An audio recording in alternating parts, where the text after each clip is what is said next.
بسم الله والحمد لله والصلاة والسلام على رسول الله صلى الله عليه وسلم. معاكم دكتور أيمن مرسي.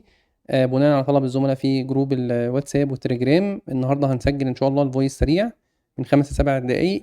الهيباتيتس إيه؟ الهيباتيتس إيه أو الالتهاب الكبدي الوبائي ألف يا جماعة، رقم واحد لازم نعرف إن هو ليه فاكسين أطفال بتاخده المفروض عند عمر سنة ونص وسنتين. تمام، الفاصل بين الجرعتين 6 شهور.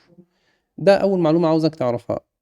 تاني معلومة الصراحة قبل ما أدخل في تفاصيل نظري كتير هقول لك سيناريو سريع. السيناريو اللي أنت بتشوفه عندك في العيادة أو في أثناء فحص المريض أو الهيستوري، بتلاقي فيه غالبا بتلاقي طفل عنده 7 أو 8 سنين جاي عنده أبدومينال بين مع نوزيا أو فوميتنج أو الاتنين، والأم تقول لك ده الطفل ظهرت عليه صفرة النهاردة مع أبدومينال بين زي ما احنا ذكرنا في الأول. ممكن فيفر خفيفة أو ممكن ساعات بتبقى فيفر عالية شوية. فالسيناريو بتاع الأبدومينال بين والنوزيا والفوميتنج وارد جدا إنك تشتبه في جاسترونترايتس. طب إيه الحاجة اللي تخليني أصلا وأنا لسه قاعد في مكاني أشتبه إن المريض دوت هيباتيتس إيه؟ إن هو الجوندس. طيب هل الأطفال اللي بيكون لسه الجوندس عندهم أو الصفرة عندهم لسه مش باينة قوي في علامة تانية؟ بقول لك إن لو خدت الهيستوري بتلاقي فيه دارك يورين. الأم تقول لك اليورين عامل زي الكولا أو عامل زي الشاي لونه غامق. تمام، والستول بيكون بيل. تمام كده، فبالتالي ده السيناريو التيبيكال. فانت هقول لك على الانفستيجيشن وكل حاجه، بس الفكره كلها انت مبدئيا كده بتبقى عارف في اشتباه قوي ان انت هتتعامل مع حاله هيباتيتس ايه. تمام، نرجع تاني للبوينتس الرئيسيه. ان الانكيبيشن بيريد عندنا تقريبا من اسبوعين لشهر، من 15 ل 30 يوم، ممكن بعض الحالات توصل ل 50 يوم. الفيفر اساسي في معظم الحالات، فوميتنج ونوزيا اساسي في معظم الحالات سواء دي او دي او الاتنين مع بعض. الابدومينال بين واليورين كولر بيتغير بيبقى دارك لونه غامق شويه. الام تقولك زي الكولا او زي الشاي. بيبقى فيه انوركسيا، بتلاقي الطفل رافض الاكل او شهيته للاكل بتقل حتى لو في الايام العاديه كان بياكل كويس. والجوندس تمام. طيب بالنسبه للانفستيجيشن الرئيسيه، اول حاجه انا هطلب سي بي سي. طب ليه انا هطلب سي بي سي؟ اول حاجه انت عندك حاله جوندس، انت تقدرش تحلف وانت قاعد كده لسه وانت قاعد ان هو دي حاله هيباتيتس ايه. ممكن تبقى حاله مثلا هيموليتيك انيميا. فانا بطلب سي بي سي عشان اشوف الهيموجلوبين تحديدا اخباره ايه. رقم اتنين بطلب البيليروبين الدايركت والاندايركت. تمام كده. رقم 3 ودي برضو أهم تاني نقطة عاوزين نتكلم عليها، ال ALT وال ST. ال ALT وال ST في حالة الهيباتيتس A مش بس ارتفاع. تمام، معظم الريفرنس بتتكلم في النورمال مثلا من 35 ل 40. فأنت بقى مش هتلاقي مثلا الارتفاع 60 70، لا غالبا بتبقى مضاعفات المية. غالبا مضاعفات المية ممكن تشوف 700، ممكن تشوف 1000، بعض الحالات بتشوف فيها 2000. ما تستغربش. النقطة اللي عاوزين نقولها هنا، الام بتبقى قلقانه او الاب بيكون قلقان وكل يوم عاوز يعيد لك التحليل ويجيبه لك. لا، من فضلك اصبر من 3 اسابيع لشهر في حاله انت خلاص شخصت ان حاله هيباتيتس ايه، ونشوف الاخبار ايه. يعني مش فكره ان هو يعيد كل يوم يطمن، لا نصبر شويه. تمام، فدي برضو بتاكد لك او شبه بتاكد لك ان انت ماشي في سكه هيباتيتس ايه. بتلاقي البيليروبين عالي، بتلاقي وزي ما قلنا في كورس التحليل قبل كده غالبا البيليروبين مش بيبان على السكين صفرة المعروفة إلا لما بيبقى فوق 2.5 أو 3. تمام كده.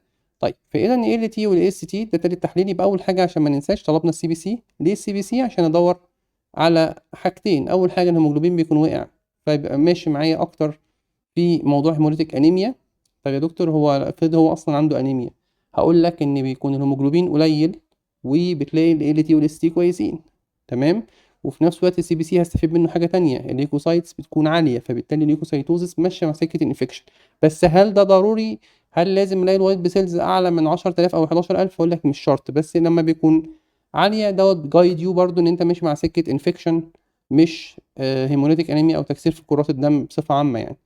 فاول تحليل السي بي سي، رقم 2 البيليروبين، رقم 3 الاي ال تي والاي اس تي. قلنا بتلاقيهم شوتنج، بتلاقي فيه ارقام مضاعفات المية عاده 500 700 1000 2000.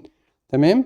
طيب الماركرز بقى او الهيباتيتس ايه، والله لو البيشنت عاوز يطمن مش فارق معاه التكلفه بنطلب الهيباتيتس ايه اي جي جي. تمام، والاي جي ام. تمام، لكن ايه هو الاساسي واللي بيبان لي اثناء الانفكشن؟ الاي جي ام. وزي ما كنا طلبه بنقول الام عشان ما ننساش، الناس بتلخبط بين الام والجي، اني فيهم الريسنت انفكشن واني الاولد انفكشن. ام كنا بنعلمها واحنا طلبه بنقول الام مودرن يعني جديد، والجي قديمه يعني اولد انفكشن. تمام، يعني حاجات كنا بنعلم بيها عشان الناس بتتلخبط لحد دلوقتي. طب يا دكتور لا انا عاوز اعمل التحليل الاساسي بس عشان اطمن واعرف ان انا ماشي في سكه هيباتيتس ايه. هقول لك الهيباتيتس ايه فيروس اي جي ام، هيباتيتس ايه فيروس اي جي ام. تمام، فكده بوينتس سريعه جدا على التشخيص ومعلومات عامه عن هيباتيتس ايه. وطبعا مش هننسى نقول ان هو فيكو اورال انفكشن. يعني ايه فيكو اورال انفكشن؟ هقول لك ان البيشنت اللي عنده الانفكشن وخصوصا الاطفال، موضوع الباد هايجين وعدم غسل الايدي بعد التويلت بطريقه جيده دوت بيساعد على انتشار الانفكشن على الاسطح المختلفه. والطفل طول الوقت اصلا صباعه في الفم ويلمس الاسطح المختلفه من هنا لهنا، حرفيا بيتنقل بسهوله جدا، بيتنقل بسهوله جدا. طيب بالنسبه للتريتمنت، هو سيمتوماتيك تريتمنت. بعرف الام ان هو سيلف ليميتد. تمام، سيلف ليميتد يعني طبيعي بيخف لوحده. انا بعالج سيمتوماتيك. يعني ايه سيمتوماتيك؟ انا عندي نوزيا او فوميتنج، ممكن استخدم مثلا انتي ايميتيك زي الدومبريدون ربع الوزن 3 مرات يومين قبل الاكل بنص ساعه. وان كانت المراجع معظم المراجع دلوقتي والاب تو ديت بتقول الدومبريدون مش قبل 12 سنه، ولكن الصراحه الانتي ايميتيك دي تعب الدكاتره في كل مكان. الميتيكلوبرومايد اللي هو برين اصلا الاورال اتسحب بالنسبه للاطفال، والانجكشن عامل لي مشكله. والدانست والزفران اسعارهم غاليه، وفي نفس الوقت حتى الاب تو ديت بيقول لك من فوق الاربع سنين، ومعظم اللي موجود انجكشن. فاحنا بنضطر للدومبريدون، يعني الانتي ميتيك دايما عندنا فيه ازمه. تمام، طيب فده بالنسبه للدومبريدون. مش هنطول في النقطه دي، ممكن نبقى نعمل فويس عن الانتي ميتيك في الاطفال ان شاء الله لو انتوا حابين. الانتي ايميتيك از نيدد ممكن يومين 3 ايام لو في نوزيا او فوميتنج. رقم 2 في فيفر او في هيديك، الطفل عنده خمول كده ولا حاجه، ممكن استخدم باراستامول. وطبعا اي حاجه بتشتغل عن طريق الليفر مش بزود قوي من الدوز، استخدم الحد الادنى. احنا طبيعي الستال مثلا او الباراستامول 120، بدي مثلا نص الوزن كل 6 ل 8 ساعات. انت خليك مثلا ايه تلت الوزن ولا حاجه از نيدد، مش شرط تدي بانتظام، بنريح الليفر شويه. تمام، طيب انا بالنسبه للانتيبيوتيك محتاج انتيبيوتيك؟ لا.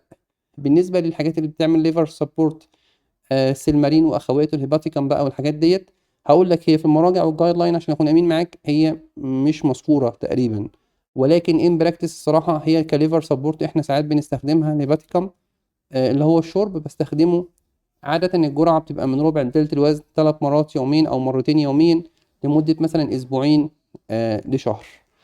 في كوليكس يا دكتور ممكن تستخدم مثلا بسكوبان او تيموجين از نيدد، بتقلل الادويه على قدر الامكان. طيب بالنسبه للاكل، بالنسبه للاكل يفضل ان الطفل ياكل وجبات ما فيهاش دهون او دسم عالي، البروتينات على خفيف، الاكلات النشويات البسيطه ما فيش مشكله. مش شرط انه يقعد يشرب مربى زي الناس فاكره ويقعد ياكل في حلاوه ليل ونهار.